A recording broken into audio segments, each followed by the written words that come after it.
All right. Lives and lives. We are on our way to see if there is any kind of night market open. There's always a market open if you know how to find it. Ah, yes, the night market. The day market, known fervently as Trade Lane, also doubles as a night market. Skydd's back with us? Yeah, he just got back. Yeah, you wouldn't believe what you missed. Yeah, Big Deb's gonna put Paul in the Cobra clutch so he goes to bed. Yeah, I heard bits and pieces of it. Okay. There is basically a market square known as Trade Lane, and the stalls swap out for the day and night cycle. Odd things get sold at night, but you wouldn't be surprised if you managed to get a hold of some underhanded things such as arms and armor. Clothes will be tricky. But, I mean, you wouldn't be surprised. There might be a stall specifically for people that had a very long night. The first thing I do is I get the list of what Faustus needs for equipment and find whatever kind of arms trader we've got. Right, make a perception check. Well, I feel compelled to throw this out there that Senti would absolutely volunteer to try and go get his gear out of the previous inn. That does sound like a Senti thing, that she would probably break in there and just see if she could find this stuff. Same. That's fair. All right, a couple of Kiwis. Want to take a try That at could that? be our buddy cop adventure B plot. So while Caleidah is just perusing, what'd you get for your roll? I got a 21. 21. Okay, so it only takes you about 5 minutes to bounce around the stalls. So we can actually play out your moment here before we jump to Senti and Havik. Okay. So you do find a stall that just sells like cheap, easy armor. It doesn't even have a sign, but there appears to be just a lithe human. You can't quite tell. His proportions seem a bit off, but he's very thin in the arm and hands, which seems to be one of the few things that you see in his cloaked individual. He's like, "Got your wares? You need some arms and armor? What are you buying? I got a nice price for you here. Just as long as you don't ask where I got it from."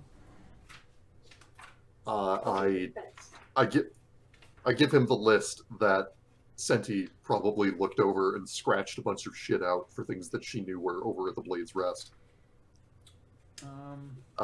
And I hand him what remains of that list, which is probably, I'm guessing, just some simple equipment. Yes.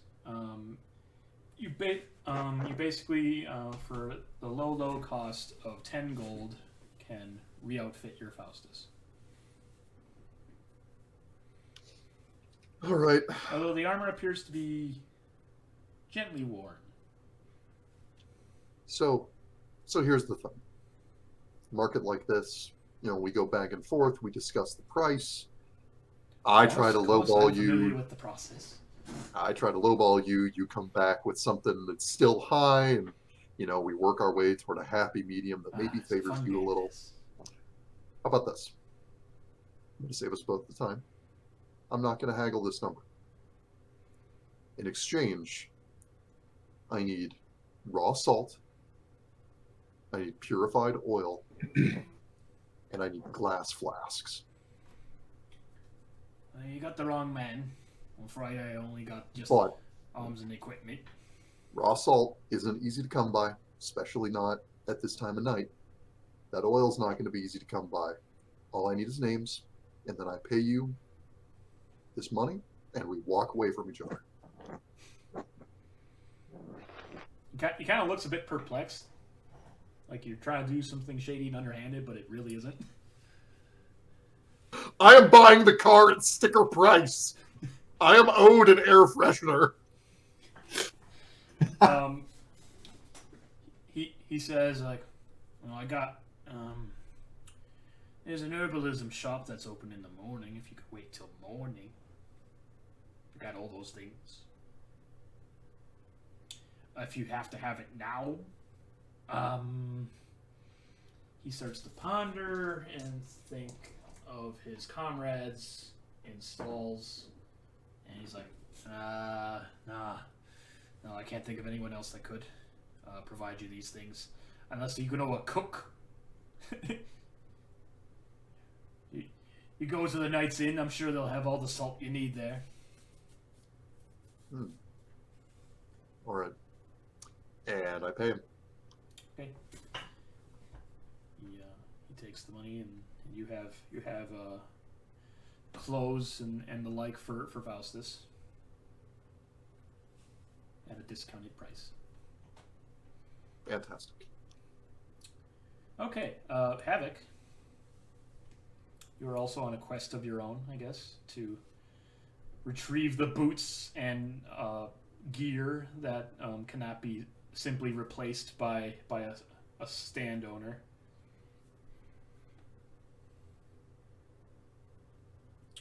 How are you going to go about infiltrating the Blade's Arrest after you unmute yourself? Yeah. Still muted on me. You're still muted, boy. How well lit is it? Well, considering it, there is a single light in a single chamber.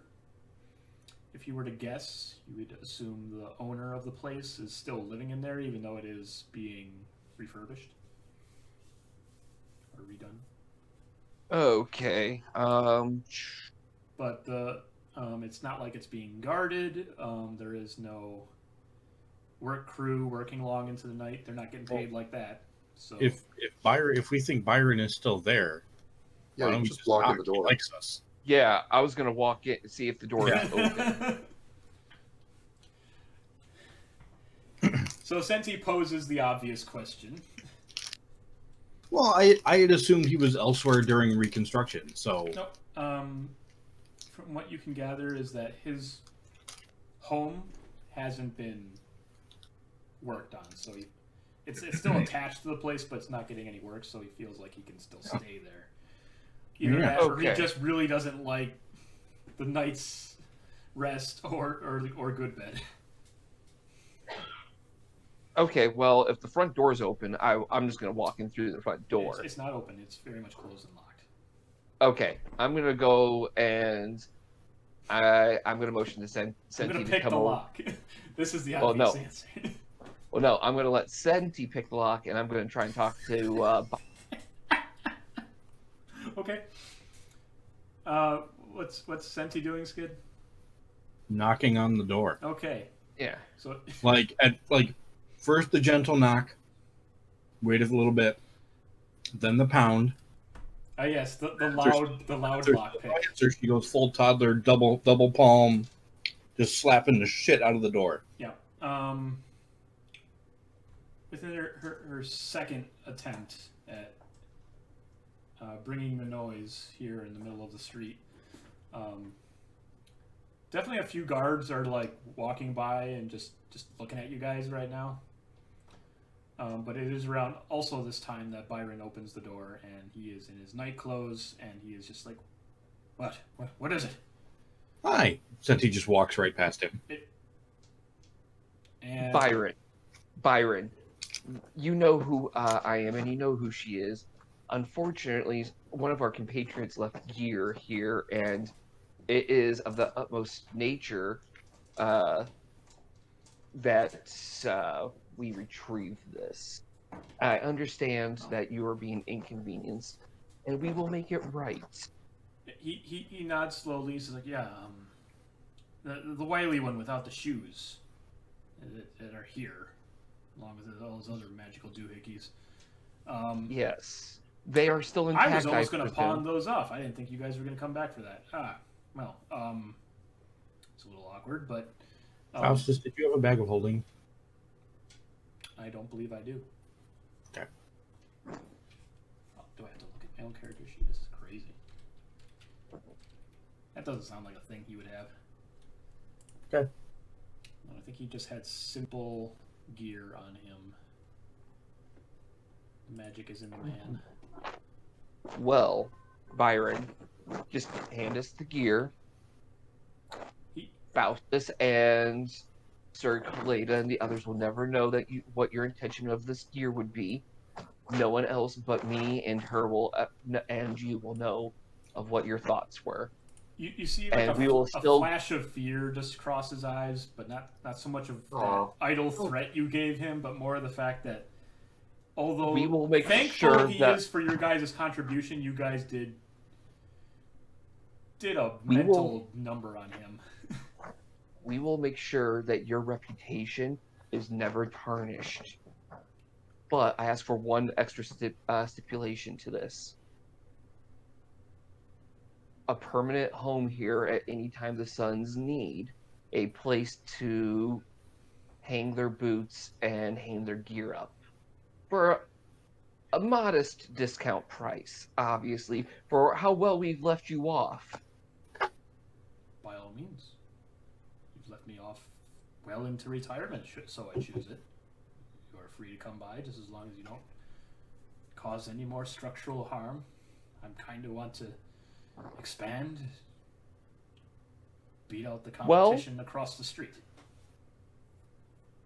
So as long as you maintain my good name, I see no problem in you coming by. So, if you would be so kind as to retrieve your gear so you can go back to this gear for us. I figured Senti would probably, like, at this point, I imagine she's probably walking down the stairs with Faustus' stuff in her arms. Yeah, pretty much. No, she's walking down the stairs and it doesn't look like she's carrying anything except the shoes. Okay, we're good. And I'm like, Byron, one more thing. Can you fetch us, about a bottle or two of brandy or whiskey? Just one of each. It's been a long travel since dealing with that demon that we just dispatched. I'm afraid I'm pretty cleared out right now with all the construction going on. A lot of my product isn't really available, so I'm afraid. Surely a bottle could be spared. Don't shake down a guy we like, man.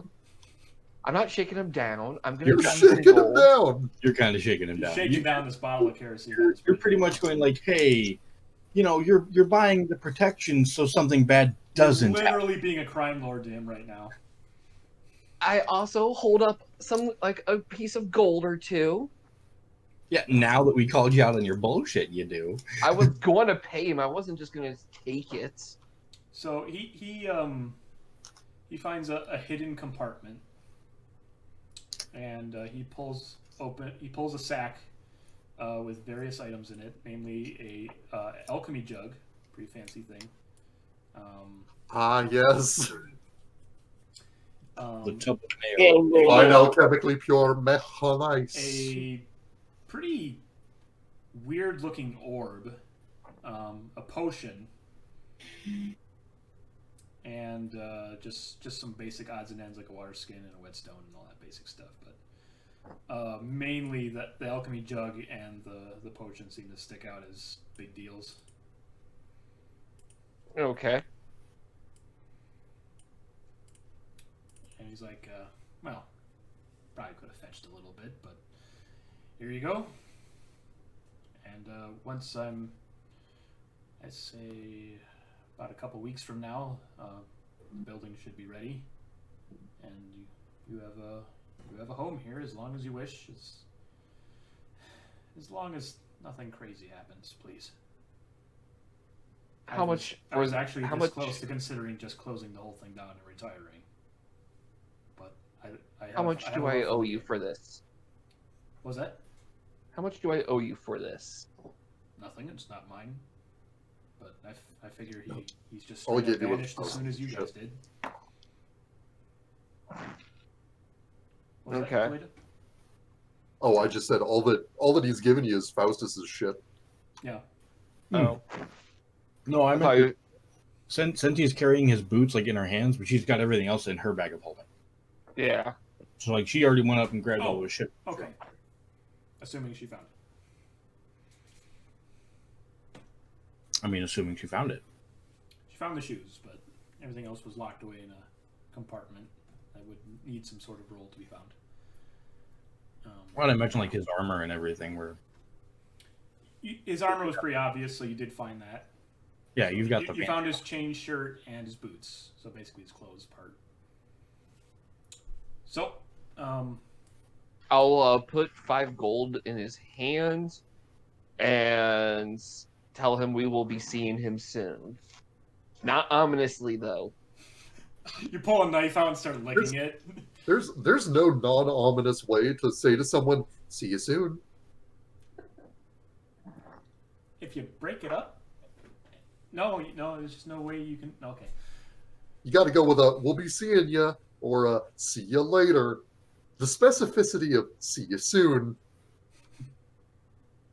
Soon is left up in the air and can be brought down at very bad times. He Well, takes as soon as a we have... and he just nods slowly at you, trying to get a feel for what the hell that means. And he just opens the door and kind of just looks at you guys expectantly. Oh no, we take the gear and we leave. Okay. Yep. Because the next step was to break in. And the couple of guards that were stationed outside watching this unfold eventually resume their patrol once Byron waves them off. And what is everyone else doing, Ramanas, Hixa? I was staying in the room. Okay. I'm just I'm hanging out with my raccoon and taking notes. I was going around with Caleidah, making sure that since we're now all concerned in a strange place that we don't really know, I'd just be keeping an eye out for any weirdos watching us, any odd things, stuff like that. You can make a perception roll as you attempt to ID some weirdos.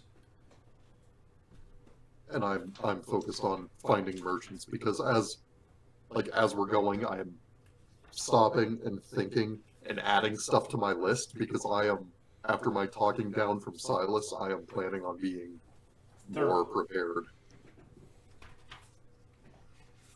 Yeah. 18 perception. 18.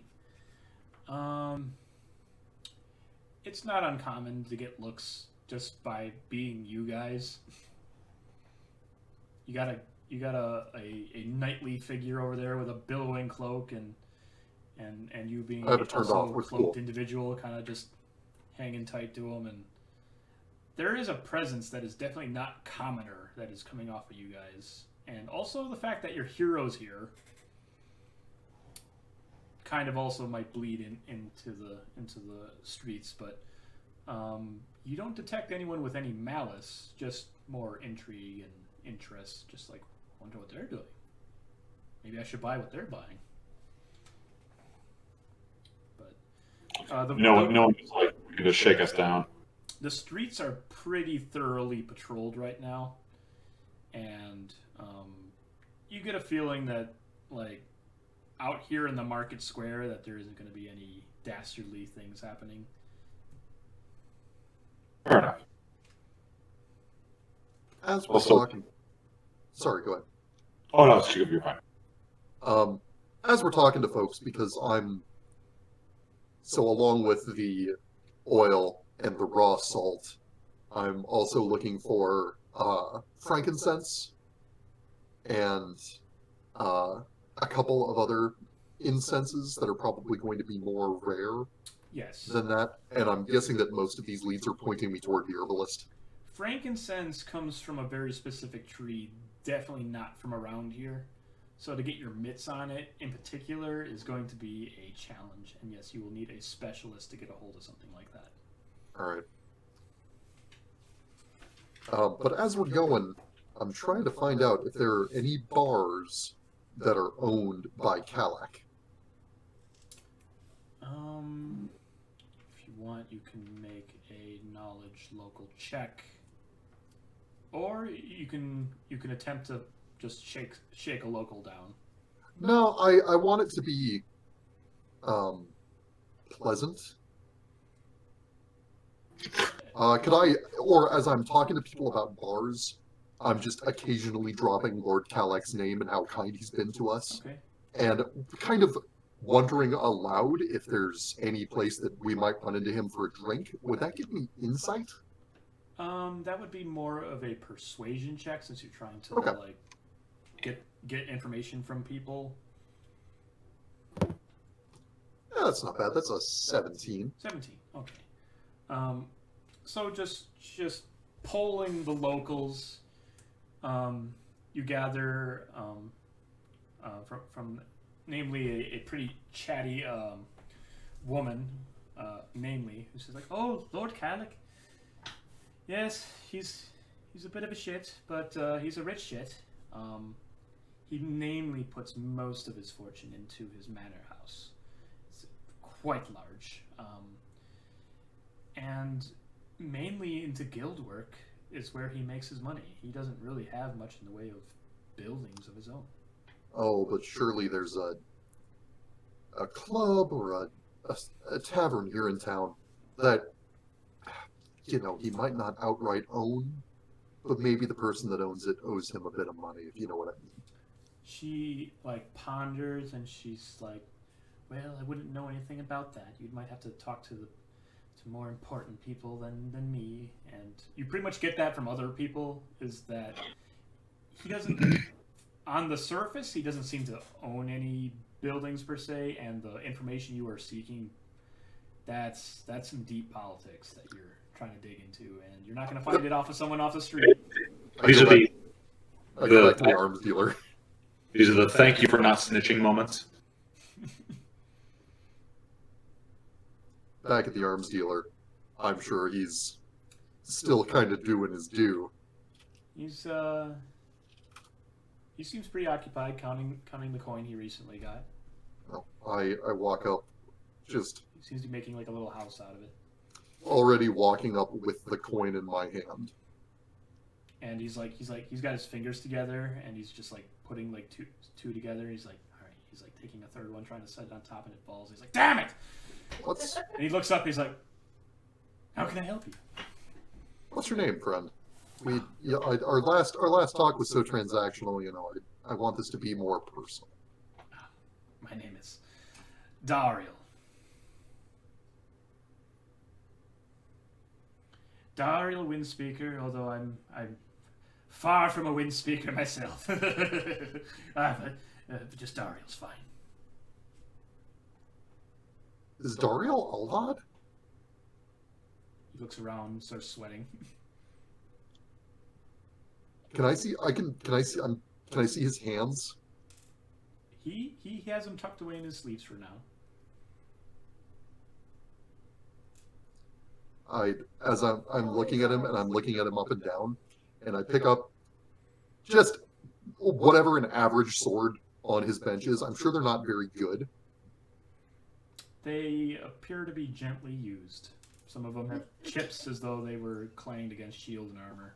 Okay, so I pick up whatever the, like, we're talking bottom third kind of sword. Okay, so you're going down the row, and you just grab what appears to be just a arming sword. And I'm looking at it and turning it over and kind of weighing it in my hand, and running my thumb up and looking at the nicks, and I just go, isn't the Huntress's first teaching to always be ready? He starts to blurt, and then he thinks better of it. I don't know what you mean, Fred. I was taught by a wind speaker. Oh, good to know. Don't worry. I won't say anything. Won't say it wouldn't mean anything to anyone, probably apart from me. Maybe a few others. But, and I put the coin on the table with my finger on it. I just need a straight answer on this one, because everybody's been giving me the runaround, and I feel like you're not going to play politics on this. I mean, I've got no reason to. Lord Calic invited us to his manor home for dinner. I don't feel like putting myself in his hand that deeply. What's a tavern here that he frequents, or that he owns? He gets a private booth at the Night's Rest. There's also a private, I guess, tavern for fancy lads up in the Heights. Can't really get in there unless you have a pass, but I hear their wine is exquisite. If I ever got a drop, but that's for Heights folk like Calic, so I doubt you'll be able to get in there. But I hear he spends most of his nights in there. I'm sure we can find our way in. Thank you. Yes, the place is called the Blessed Grape. If you're As Kaleidah's walking out, and I'm just kind of giving him weird looks about the conversation, but just, okay. I leave the coin, and as I'm turning away, kind of in a just so we can hear it tone, I say, "May the winds blow favorably, friend." And walk out. Anything fun? You folks feel like getting a drink? It's about. It's Cool. night. It's well and truly nighttime right now. Like 8 o'clock? 8:30, if we're talking It's roughly this season? It's 9 o'clock. 9 o'clock. Also, we're getting to that point where none of you fuckers ate anything. Oh, we had a bunch of kebabs. Oh yes, you did have kebabs. I forgot. Yes, you did have dinner. Kerbabs. Yes, that is the thing. You guys managed to give yourself sustenance for another day. Greta, did you stay in the room, or are you out and about on the street? Yes. I stayed in the room. Okay. Faustus and You can come get me. Faustus and Hixa are in the room right now, and Because, like, it's around this time that Senti and Havik have also returned, should they choose to. yeah, because character-wise, we heard a weird noise. You guys went downstairs, and I didn't even know you guys had left You yet. guys didn't get any confirmation except Caleidah and Havik knew. Yeah, Sentimi would have returned with Faust's gear, so we could execute whatever next plan would be or step. He takes these items reverently, and he actually gives both of you guys a big hug. Senti starts pulling out armor piece by piece by piece, and whatever else she was able to find. But just starts like reaching bag of holding. Sabaton, chest piece, helmet, and just one at a time. Just, While she's like, busying herself just with the like bag, that. he's just changing right there. At this point, we've all seen each other in our small clothes. It's no worries. I haven't. I'm, like, shielding my eyes. You use your raccoon and you shield your eyes. No,